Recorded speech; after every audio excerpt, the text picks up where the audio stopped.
এটা একটি ব্যাপক সম্পৃক্ততা থাকবে এই সমাবেশে, যেহেতু লক্ষ লক্ষ লোকের সমাবেশ হবে। তো গাড়ি ঘোড়া বা বিভিন্ন যানবাহন শহরের আশেপাশে থাকবে, সব গাড়িগুলো ভিতরে ঢুকবে না, যাতে অনায়াসে শহরের মানুষ চলাফেরা করতে পারে এবং জনসভাস্থলে যারা আসবে তারা যেন নির্বিঘ্নে জনসভাস্থলে আসতে পারে। এর জন্য পরিবহনের ব্যবস্থাগুলো আমরা শহরের আশেপাশের বিভিন্ন জায়গায় ব্যবস্থা করেছি। আমরা তো 16 বছর আওয়ামী দুঃশাসন এবং ফ্যাসিবাদের বিরুদ্ধে লড়াই করেছি। তো আজকে একটা নতুন প্রেক্ষাপট, কিন্তু আমাদের মূল যে অধিকার, ভোটাধিকার বা গণতান্ত্রিক অধিকার, সেটা এখনো প্রতিষ্ঠিত হয় নাই।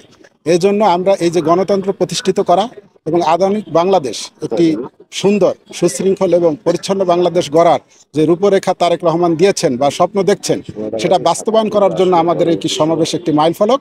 আমরা এটা সর্বাত্মক প্রস্তুতি নিয়েছি যাতে সুন্দরভাবে এটা সম্পন্ন করতে পারি এবং সুশৃঙ্খলভাবে সম্পন্ন করতে পারি।